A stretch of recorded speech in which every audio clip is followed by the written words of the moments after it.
Hi, I'm Will Torrent and I'm here at the Maggie Centre in West London where we're going to be baking some delicious cakes for you to make at home on Friday the 5th of May, which is Maggie's Kitchen Table Day, where we're going to be raising vital funds for Maggie Centres across the UK. So first up, we're going to make some lemon and polenta madeleines. Yeah. Sound all right? Yeah. Let's go. Right guys, so we're going to make some lemon and polenta madeleines, so lovely little delicate cakes for people to bake on kitchen table day. But of course you could make it as a big loaf cake or as a round cake, but we're going to start off by cracking these eggs into that machine. So if you could do that for me, and sugar. Okay. With one hand. No, just stick it in. Guys, keen bakers? Yes. Yeah? Keen to eat more? More to eating. Excellent. But what's lovely about this is we're going to put the sugar in as well. Is you get that lovely crunch of that lemon sugar on the top, just like a normal lemon drizzle cake. But of course you can have one, or you can have two, you can have three, you can have four, you can have as many as you like. So what we're going to do is we're going to sieve some flour in there. If we could put up a little bit of vanilla extract into our eggs as well. Just a little capful, that'd be absolutely fine.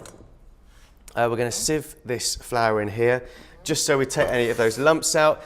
But of course, we're adding this polenta. Now, you've used polenta before in a recipe. Yeah, I have. Lemon and polenta as well. Yeah. You could use pink grapefruit, blood orange, limes if you wanted to as well.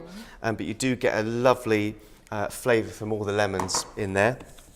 Okay, let's turn our eggs and sugar on. And what we want to do is we want to blend this up, whisk it up so it's nice and fluffy, which is going to give us our lift in the cake.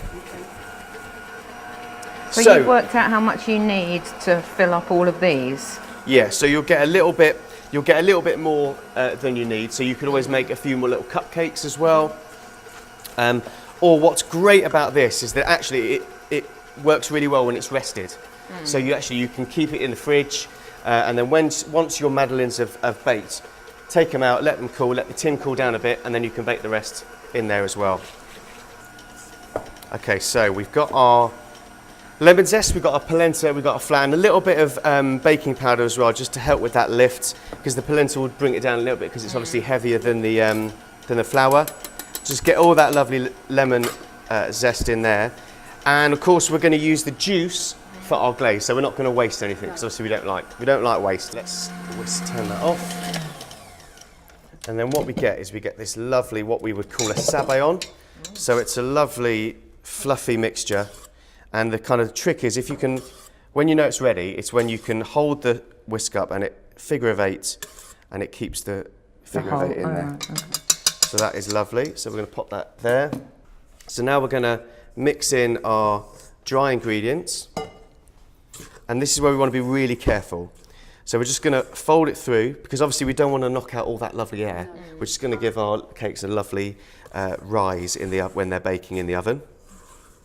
And then, so I'm just cutting through and lifting it up so that it all incorporates nicely.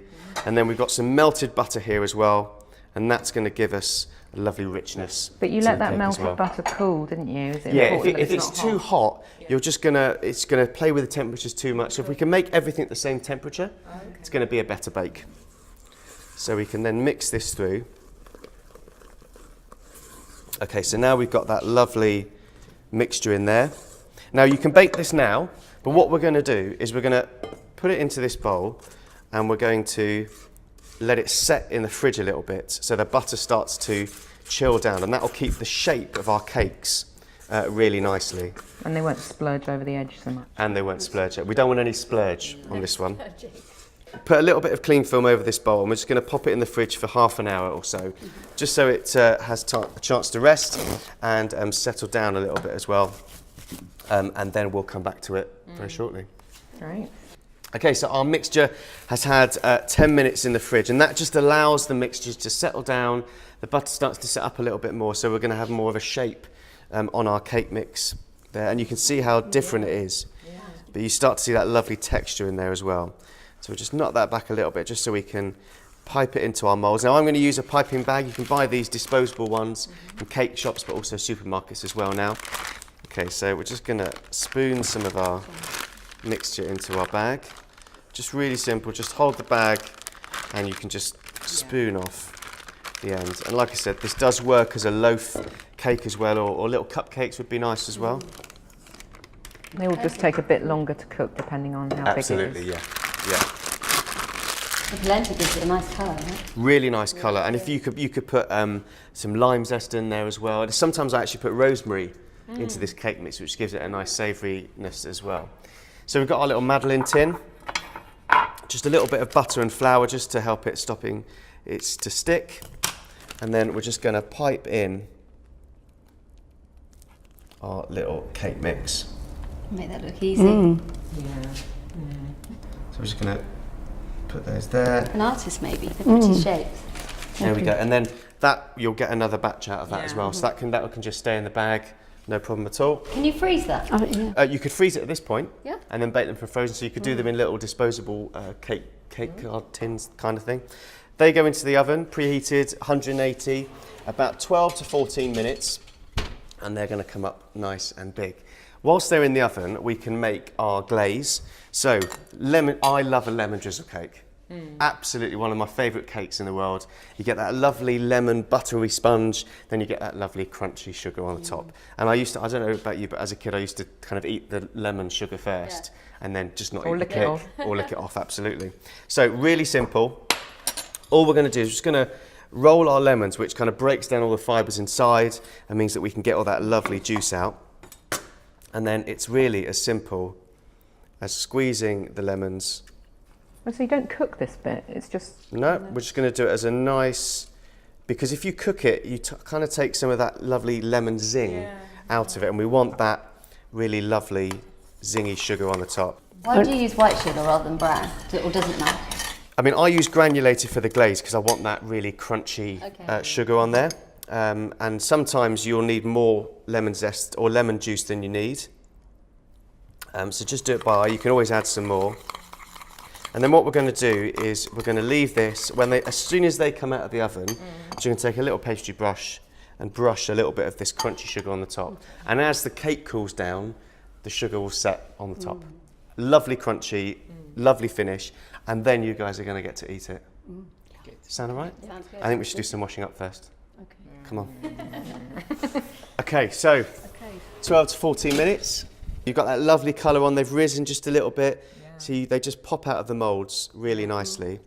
Did you butter those moulds? Yeah, so a little bit of butter and flour, just so that they don't stick. And you're turning them upside down so they cool a bit quicker. Yep, so we're just gonna take them out. Okay, so what we're gonna do is, I'm gonna let that cool down and I'm gonna re-pipe my remaining mixture on. But then, of course, we've got our lovely lemon sugar. Once they've cooled down and set, we can always do the other side as well. You see how instantly it starts to set up really nicely. Crunchy. And that's why you're doing it when it's hot. Yeah. So again, if you've got some different citrus fruits in there, like lime, just use the juice and you get that lovely crunch. See how now they're really starting to look like little lemon drizzle cakes. There we go. So guys, Kitchen Table Day, 5th of May. What are we encouraging people to do? Sign up online, download a pack. And come along and bring some cake so we can all enjoy a cup of tea. Come to the Absolutely, centre, do something at the home or your office, wherever you've got tables. Yes, There we go. Okay, so, do you want to have a try? What, already? Yeah, straight out of the oven. Warm cakes are the best. Remember, you can go online to maggiecenters.org/kitchen table day, where you can sign up for a free fundraising pack, which includes everything you need to have a really successful kitchen table day on the 5th of May.